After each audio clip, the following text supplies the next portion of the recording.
जय माता दी, जय मां कामाख्या। मां भगवती जगत जननी आद्य शक्ति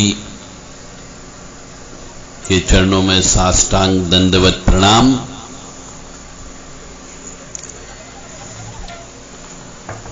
आप सभी स्वस्थ रहें, सुखी रहें, समृद्धि दे, शांति दे। मां भगवती आपके कष्ट हरे, दुख हरे, पाप हरे, ताप हरे, संताप हरे, दारिद्र्य हरे और संकट हरे। ऐसी कामना के साथ में मां भगवती को उनकी स्तुति प्रस्तुति है। कामाख्ये वरदे देवी नीलपर्वतवासिनी त्वं देवी जगत माता योनि मुद्रे नमस्तुते।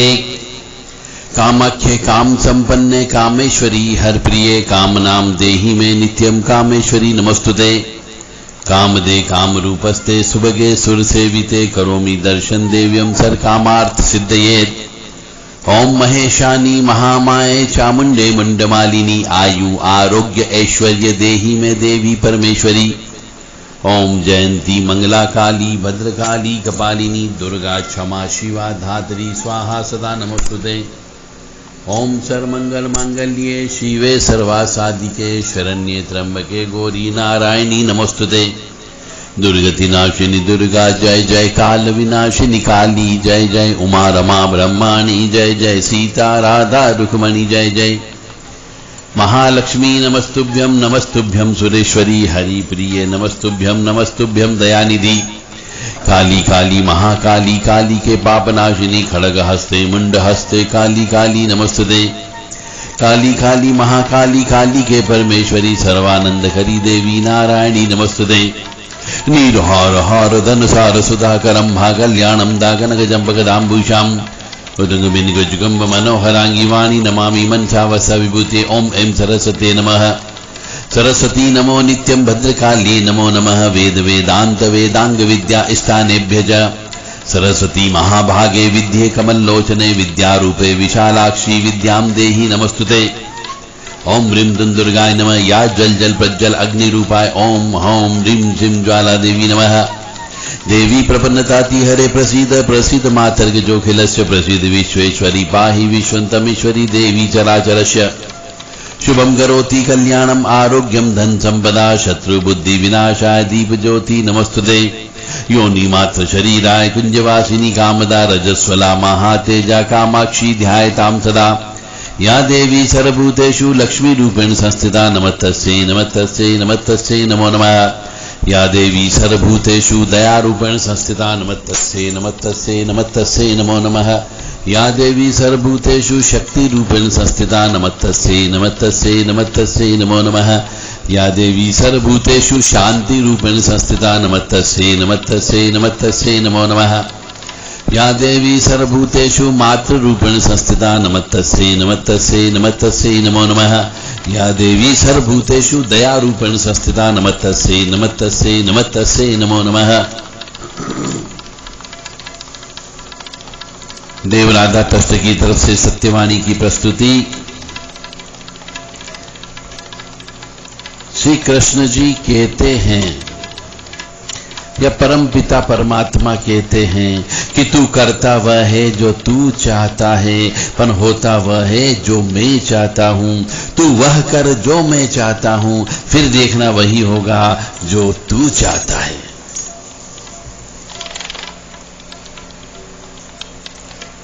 विनम्रता बहुत बड़ी चीज होती है। इसका अर्थ सीधा सीधा विनम्रता से है, यानी कि उसमें ईश्वर कहता है कि तू करता वह जो तू चाहता है, यानी तू विनम्र नहीं है, तो अपनी अड़ियल बातों से रोकता है, यानी तू तेरी इच्छा के अनुसार चलने की कोशिश करता है, परंतु होता क्या है, वो है जो मैं चाहता हूं, यानी ईश्वर चाहता है वही होता है। मनुष्य अपना प्रयास जारी रखता है कि मैं ये कर लूं, मैं ये खरीद लूं, मैं ये खरीद लूं, मैं ऐसा काम कर लूं, मैं वो काम कर लूं, मैं ऐसा कर लूंगा, परंतु होता वह है जो वह चाहता है। परंतु फिर वो कहता है कि तू वह कर जो मैं चाहता हूं, वो क्या चाहता है? वो चाहता है शास्त्र के अनुसार आप चलें। पर आप शास्त्र के अनुसार नहीं चलते हो तो फिर वो यही कहता है कि यदि तुम शास्त्र के अनुसार चल दिए, नियम कानून के अनुसार चल दिए, परंपरा परिपाटी रीति रिवाज का पालन कर लिया, यानी आप में एक मनुष्यता आ गई, यानी विनम्रता आ गई आप में, तो फिर देखो वही होगा जो तू चाहता है, यानी जो मनुष्य चाहता है वैसा होने लगता है। बस ये कि आप शास्त्र के अनुसार तो चलना प्रारंभ करें। इसलिए मेरा सभी धर्म प्रेमी बंधुओं से निवेदन है कि अपने अपने शास्त्र का अध्ययन करो, अपने अपने इष्ट के पुराण का अध्ययन करो, उससे कुछ बातें सीखो, तब इष्ट की सिद्धि प्राप्त होगी। बहुत से मनुष्य कहते हैं साहब मैंने इतने लाख जप कर लिए, इतने करोड़ जप कर लिए, पर भगवान का कभी दर्शन ही नहीं हुआ। अरे जप करने से कुछ नहीं होता है। जप तो एक रास्ता बनाता है केवल चलने के लिए, ताकि उसके रास्ते में कांटे नहीं आए, परंतु मंजिल तक पहुंचाने के लिए आपको इनके शास्त्रों को पढ़ना अनिवार्य है। यदि आप देवी भगत हो तो श्रीमद् देवी भागवत पुराण को पढ़ो, और एक बार नहीं कम से कम 8-10 बार पढ़ो, और पढ़ते समय उसमें से जो खास खास चीज आती है निकल करके, ज्ञान की बात निकल करके आती है, उस जगह अंडरलाइन करके नोट डाउन करो।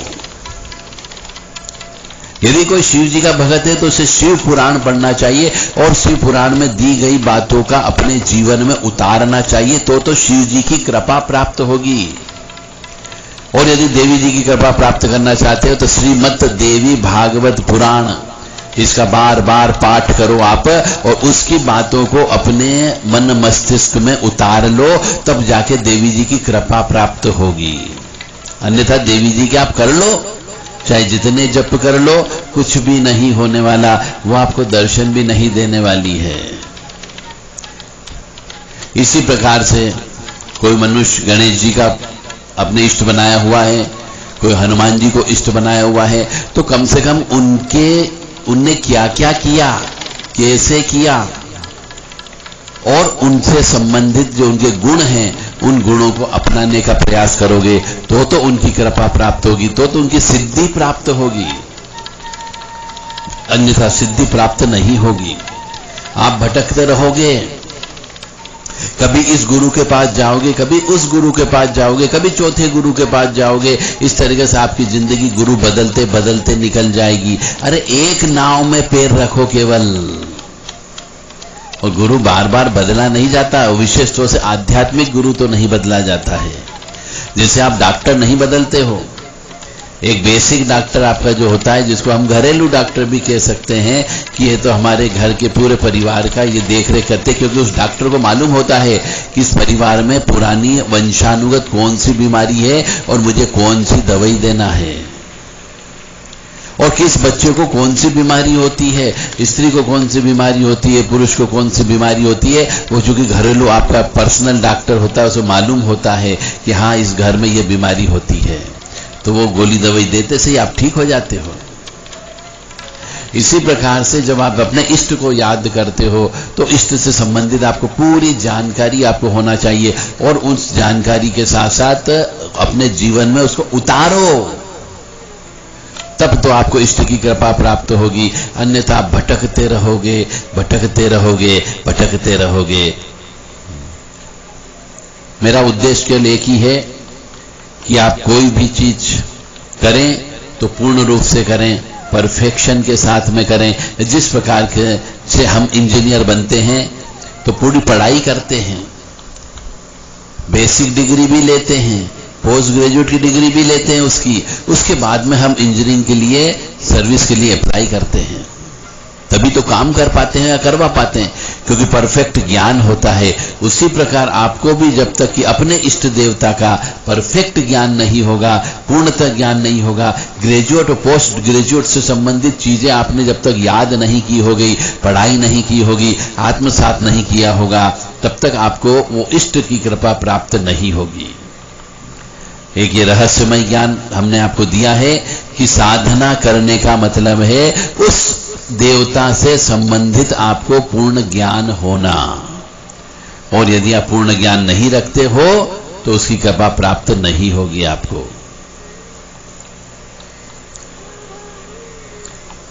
अब एक कहानी हम आपको बता रहे हैं इसी बात के ऊपर कि मनुष्य को अभिमान नहीं करना चाहिए और नम्रता से आप किस किस चीज को जीत सकते हो सकता है मैं जो आपको कहानी सुनाने जा रहा हूं ये आपने कहीं सुन ली होगी, टीवी पर किसी साधु संत सन्यासी त्यागी तपस्वी ने बता भी दी होगी, फिर भी यहां पे बताना इसलिए मैं समझता हूं कि साधना सिद्धि के लिए, मंत्र सिद्धि के लिए, इष्ट की प्राप्ति के लिए, तीसरी आंख खोलने के लिए लोग बात कहते हैं हमें साहब आप तो लाइट दे दो। अरे लाइट ऐसे कैसे आ जाएगी? हमारी आंखें नहीं खुली हुई है, हमारी बातचीत नहीं होती है, हमें तीसरी आंख चाहिए, हमें बातचीत करना चाहिए। अरे ऐसे कैसे तीसरी आंख मिल जाएगी और ऐसे कैसे आप बात करने लग जाओगे? उसके लिए प्रयास करना पड़ेगा और प्रयास करने के लिए काम क्रोध लोभ मोह मद मत्सर राग द्वेष ईर्ष्या तृष्णा इन जो है 10 राक्षस हैं, इनको मारना पड़ेगा। उसी में से एक भाग है अभिमान, मत्सर जिसको हम बोलते हैं, ये अभिमान है। और एक है नम्रता। तो विनम्रता, एक बार अब एक कहानी सुनाने जा रहा हूं, शायद इससे समझ में आ जाए कि अभिमान क्यों नहीं करना चाहिए। एक बार नदी को अपने पानी के प्रचंड प्रवाह पर घमंड हो गया। नदी थी, हमेशा बहती रहती थी, कभी कभी उसका वेग बहुत तेज आ जाता था, उसे घमंड हो जाता था कि प्रचंड प्रवाह में घमंड हो गया। नदी को लगा कि मुझ में इतनी ताकत है कि मैं पहाड़ों को भी खिसका देती हूँ, मकानों को गिरा देती हूँ, पेड़ को गिरा कर लेके आ जाती हूँ, पशु मानव सभी को बहाकर ले जा सकती हूँ। तो एक दिन नदी ने बड़े गर्वीले अंदाज में समुद्र से कहा, बताओ मैं तुम्हारे लिए क्या क्या लाऊं? तो मकान, पशु, मानव, वृक्ष जो तुम चाहो उसे मैं जड़ से उखाड़ करके ला सकती हूं। समुद्र समझ गया। और समुद्र का मतलब क्या? और एक नदी, कई नदियां जब समुद्र में गिरती है तब जाकर के समुद्र, और उसके बावजूद भी समुद्र को खास फर्क नहीं पड़ता है, क्योंकि आपने देखा होगा बरसात में समुद्र बढ़ता नहीं है, जबकि सभी नदियां अपने उफान पर रह करके समुद्र में गिरती है।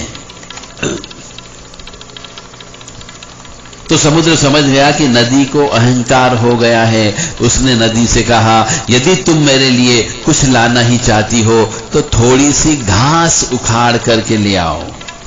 नदी ने कहा, बस इतनी सी बात, मैं अभी लेकर के आती हूं। तो नदी ने अपने जल का पूरा जोर लगाया पर घास नहीं उखड़ी। नदी ने कई बार जोर लगाया लेकिन असफलता हाथ लगी। आखिरकार नदी ने हार कर समुद्र के पास पहुंची और बोली कि मैं वृक्ष, मकान, पहाड़ आदि तो उखाड़ कर ला सकती हूं, मगर जब भी घास को उखाड़ने के लिए जोर लगाती हूं तो वह नीचे की ओर झुक जाता है और मैं खाली हाथ ऊपर से गुजर जाती हूं। समुद्र ने मछली की पूरी बात ध्यान से सुनी। समुद्र ने नदी की बात पूरी ध्यान से सुनी और मुस्कुराते हुए बोला कि जो पहाड़ और वृक्ष जैसे कठोर होते हैं, यानी जो मनुष्य पहाड़ और वृक्ष जैसे कठोर होते हैं वे आसानी से उखड़ जाते हैं, किंतु घास जैसी विनम्रता जिसने सीख ली हो उसे प्रचंड आंधी तूफान क्या प्रचंड वेग भी नहीं उखाड़ सकता। जीवन में खुशी का अर्थ लड़ाई लड़ना नहीं बल्कि उनसे बचना है। कुशलता पूर्वक पीछे हटना भी अपने आप में एक जीत है, क्योंकि अभिमान जो होता है वह फरिश्तों को भी शैतान बना देता है और साधारण नम्रता वाले व्यक्ति को भी फरिश्ता बना देता है। कहने का अर्थ यहां पर यह है कि मनुष्य में जितनी ज्यादा नम्रता आएगी, और नम्रता किस चीज से आएगी? पुराणों का पाठ करने से आएगी, वेदों का पाठ करने से आएगी, अपने इष्ट का स्तवन करने से आएगी। इसलिए जिस मनुष्य में जितनी ज्यादा नम्रता होगी उतनी ज्यादा साधना सिद्धि उसके पास होगी। तो मुझे उम्मीद है अब आप समझ गए होंगे कि साधना प्राप्त करने के लिए विनम्रता का होना अत्यंत आवश्यक है। यदि आप में दंभ है, यदि आप में अहंकार है, यदि आप में अभिमान है, तो आपके पास साधना कभी सॉलिड नहीं हो सकती, सिद्धि कभी आपके पास आ नहीं सकती। माँ भगवती जगत जननी, आद्य शक्ति भवानी, अलहादिनी शक्ति, कष्ट निवारिणी, दुख निवारिणी, महिषासुर मर्दिनी, चंड मुंड नाशिनी, सिंह वाहिनी, पापनाशिनी, शुंभ निशुंभ मर्दनी, मधु केटभंती, रक्त बीज विनाशिनी, धूम्रलोचन सनंतरी, क्लेश नाशिनी, सर्वशत्रु नाशिनी, सर्वशत्रु घातिनी, महामाया कामाख्या आपको सुखी रखे, स्वस्थ रखे, प्रसन्न रखे। लोका समस्ता सुखिनो भवन्तु,